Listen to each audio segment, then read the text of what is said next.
Bueno, 8:34, vamos a hablar un poquitito de economía rápidamente porque estamos en comunicación con Claudio Zuchovicki. ¿Cómo te va, Claudio? Muy buenos días. Qué placer saludarte. Igualmente, Claudio. Bueno, ¿qué días, meses vienen teniendo los economistas para explicar si hay alguna explicación de lo que está pasando? Pero bueno, vamos a arrancar con lo de ayer, más allá digamos, de la asunción de la CUNSA, digamos, a posteriori. Vamos a avanzar un poquitito más. ¿Cómo ves vos, primero, lo que dijo Sandleris y en especial después la reunión que ha tenido con Lavagna, la que va a tener con el Frente de Todos y demás? A ver, primero, entiendo que es muy difícil explicar cada uno de los puntos porque esta crisis es mucho más política que económica. Si yo te tendría que explicar los números macro, es injustificable lo que estamos viviendo hoy. Pero lo cierto es que hay una clara crisis política. Dicho esto, yo te debería repreguntar a vos, ¿crees que eso se va a solucionar de acá a octubre o va a seguir así turbulento? La parte política. Y la verdad que yo creo que se puede llegar a calmar, no sé si a solucionar, pero a calmar, digo, el embate de un lado y del otro que nos perjudica a todos, ¿no es cierto?, por los rebotes económicos.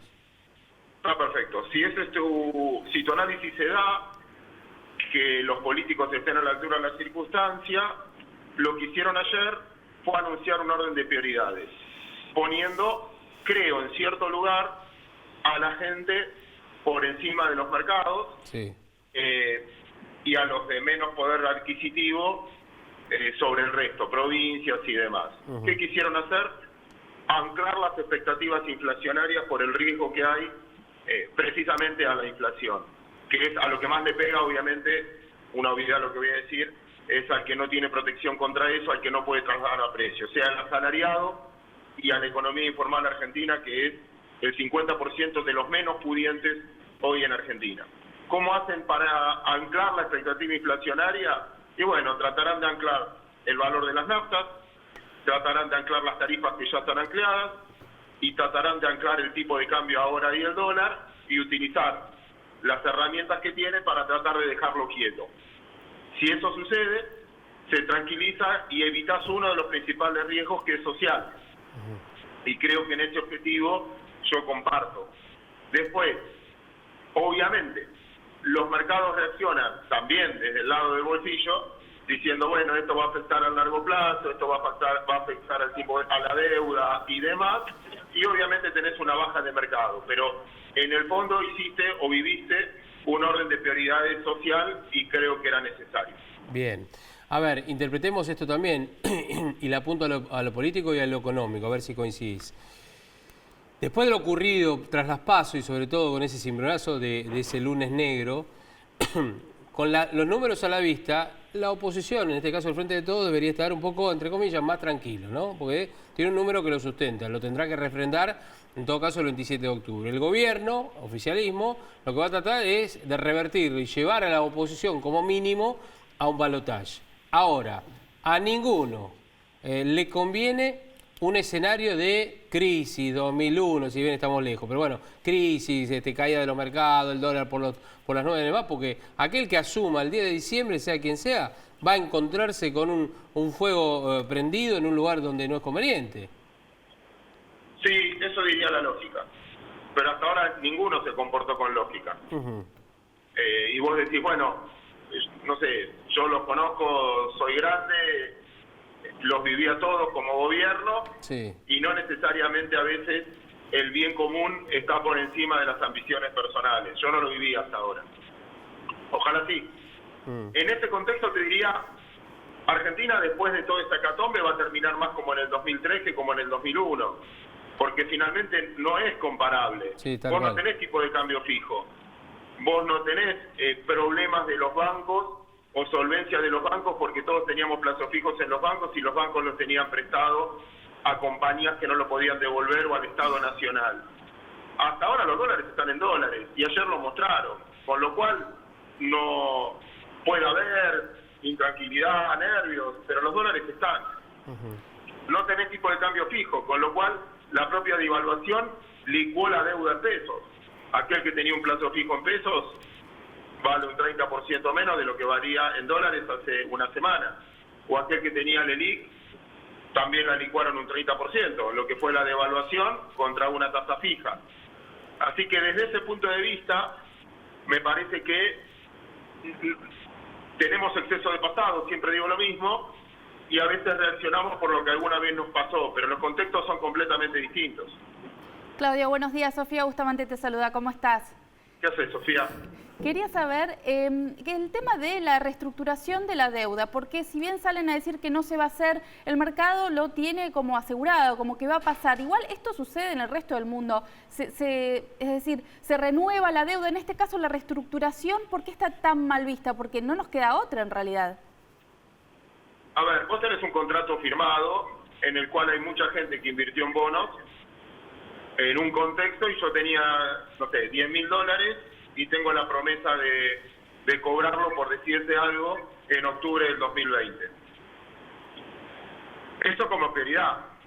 Ahora, después va a ser, si no había ningún problema, lo más probable es que cuando me venza vuelva a comprar. Es como cuando uno va renovando los plazos fijos. Generalmente los renueva siempre.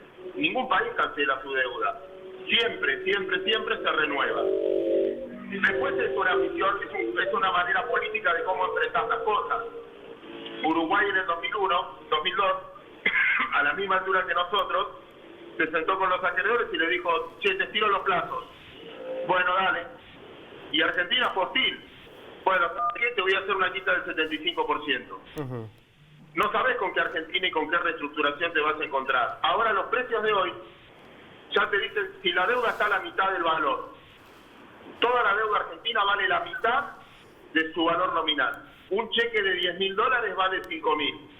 Yo te pregunto, ¿cuánto debe un país? ¿La deuda nominal o el valor de deuda en el mercado? En este caso es más fácil ahora, porque si yo tengo un bono que vale 50 y vos me decís, te tiro los plazos 2 años y te bajo el cupón de tasa de interés, perfecto, puso 50, voy a cobrar 100, es buen negocio igual. Ahora, si es hostil como en el 2001, donde hay crisis institucional, donde tardaste del 2002 al 2010, porque la reestructuración fue del 2005 al 2010, donde los extranjeros no entraron, te hicieron juicio y te lo ganaron, y cobraron el 100%, donde el fondo cobró el 100% en el 2007, donde el Club de París cobró el 100%, y el único que perdió es el argentino que tenía bonos, y la verdad que yo me siento incómodo si vuelve con ese fantasma. No sé si fui claro. Totalmente. Y vos sabés que te quería preguntar, porque viste que en las últimas horas el propio Alberto Fernández dijo, no pueden decir que porque yo hable en los mercados, el miedo a lo que vaya a decir y demás, ¿no? Y muchos dicen, no, los mercados están viendo o escuchando más a ver qué dice Alberto Fernández que el propio gobierno, más allá de las medidas que pueda adoptar obviamente, ¿no? El oficialismo. ¿Vos crees que todo lo que diga Alberto Fernández o el Frente de Todos, hoy no está hablando Cristina Fernández, hace varios días que no está hablando directamente ni manifestándose en sus redes sociales, ¿no? ¿Vos creés que tiene una incidencia o no Alberto Fernández en lo que vaya a decir en el día a día? Sí, para mí mucha, porque, a ver, un mercado se mueve por futuro, no por pasado. El pasado está en los precios. A mí me importa lo que va a pasar en los próximos 5 años. El que invierte, el que va a construir una propiedad, el que se va a poner un kiosco, vos, en un canal o en un programa, ¿te importa que va a tener la lapicera con la firma importante en los próximos 4 años? Lo que pasó ya pasó. Sí. Entonces, desde ese punto de vista vas a querer escuchar cuál es el objetivo, hacia dónde van, qué quieren, el que hoy tiene más probabilidad de ser presidente de acuerdo a las encuestas y a las últimas pasos. Claro.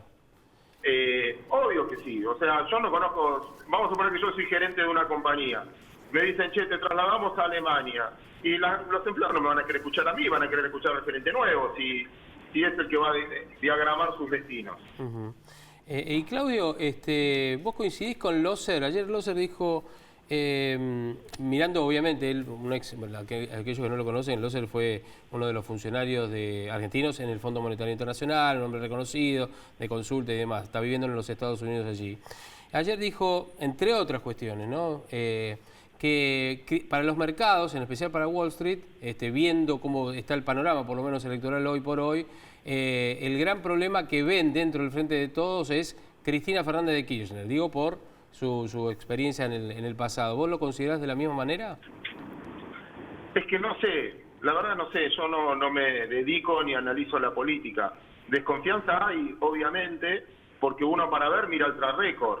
Después todos cambiamos, ¿no? Sí. En el fondo, nada, te vas adaptando, el contexto es completamente distinto, uno no hace lo que quiere, yo nunca pude hacer lo que quise, siempre hago lo que puedo con lo que tengo, supongo que a todos los seres humanos le pasará lo mismo, los contextos condicionan tus decisiones, por eso yo no sé si son repetibles los hechos, y tenés muchas presidencias que fueron muy malas y después fueron buenas, después tenés muy buenas que después fueron horribles, depende de los contextos. Nosotros no manejamos, el 70% de las variables de las cosas que le pasan a la Argentina no la maneja la Argentina. No maneja el valor de las materias primas, no maneja el clima. El año pasado tuviste una de las peores sequías de la historia argentina y te derramó el flujo de fondos que entraba. Sí. Y eso no lo podés planificar vos. Este año al revés, tuviste una ventaja climática enorme o flujos como Vaca Muerta o lo que fuera, que tampoco dependen solo, no dependen de vos, o sea, no fue una decisión nuestra poner Vaca Muerta.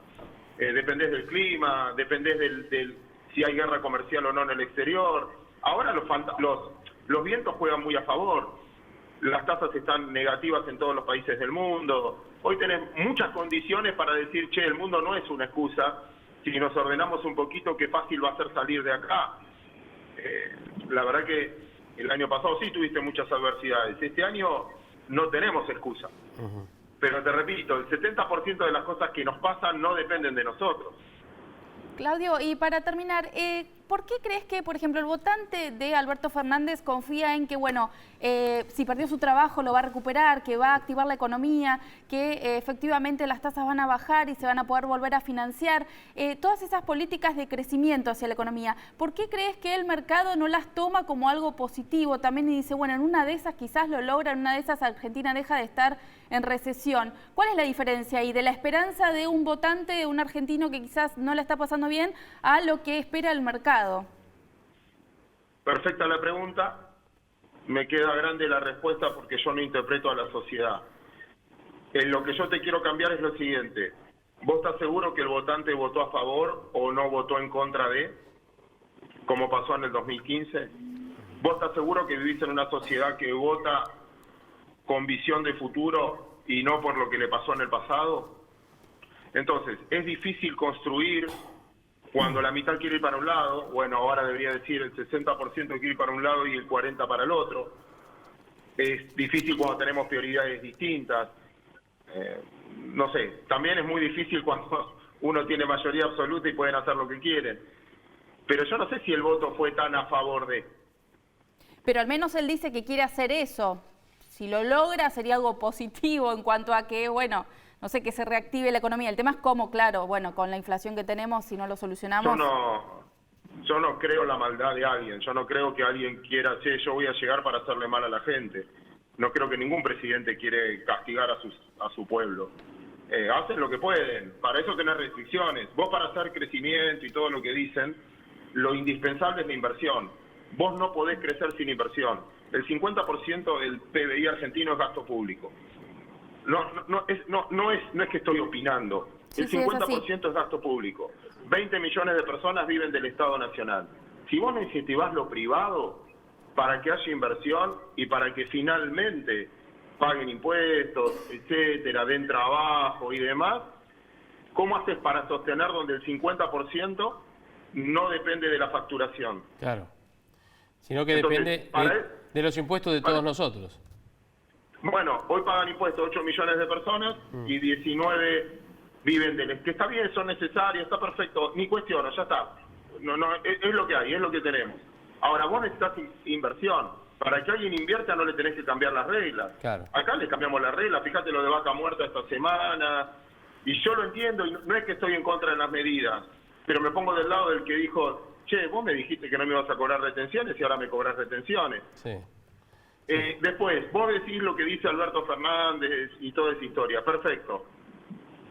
no sé cuántos voceros económicos tiene, pero no todos dicen lo mismo, ¿eh? Entonces vos decís, bueno, ¿cuál va a ser? Y él no tiene ninguna obligación en decirte ahora, es candidato, pero después está la fantasía de cada uno. Sí. Es más, dentro del equipo de Alberto Fernández tiene a voceros que vienen de la época digamos, del último gobierno, como en el caso de Álvarez Agís, y del otro lado lo tiene a Nielsen, que podrían ser, no digo antípodas, pero digamos, tienen visiones diferentes. Y hoy Álvarez Agís se muestra un poquitito más, no sé si contenido, en realidad él siempre fue más o menos diferente a lo que hablaba siempre Axel Kicillof, por ejemplo, ¿no es cierto? Sí, tal cual. Bueno, Claudio, gracias por atendernos. Está muy bueno entender cuando alguien explica sencillo y sobre todo calmar un poquito las aguas, que es lo que necesitamos por estas horas también. Te mandamos un abrazo enorme. Acuérdense, estamos todos en el mismo barco, nos conviene que todo salga bien. Exactamente, tal cual. Gracias, Claudio. Abrazo enorme. Claudio Suchovsky. Bueno, esta es la realidad. Esto es. Más allá que todos tenemos que remar, además de eso, estamos todos en el mismo barco. Miren lo que pasó con el barco de los inmigrantes, simplemente para tener una referencia rápida. No los dejaban entrar a puerto, pero estaban todos juntos, no había manera. Y algunos que hacían, se tiraban al mar para nadar y llegar a la costa. Nosotros estamos adentro, alguno se tirará, algún otro, no sé, se desesperará, pero estamos todos en el mismo barco. Este es el punto y siempre estamos en el mismo barco, No que estamos un día en un barco y otro día. El barco es el mismo. Después, el capitán es el que cambia, en todo caso, ¿no? Sí, esperemos que vayamos hacia una estabilidad, al menos, en principio. Exacto, y que los candidatos calmen un poco las aguas, como pasa en los grandes países que muchos hacen referencia, lo que pasa en Chile, en España, en esto, el otro. Cuando están en época de elecciones, cuando hay más o menos ya una elección en camino, sí, hay críticas de un lado y del otro, pero antes de hablar muchos o todos, lo que hacen es pensar en todos nosotros. Digo por esto de los rebotes económicos.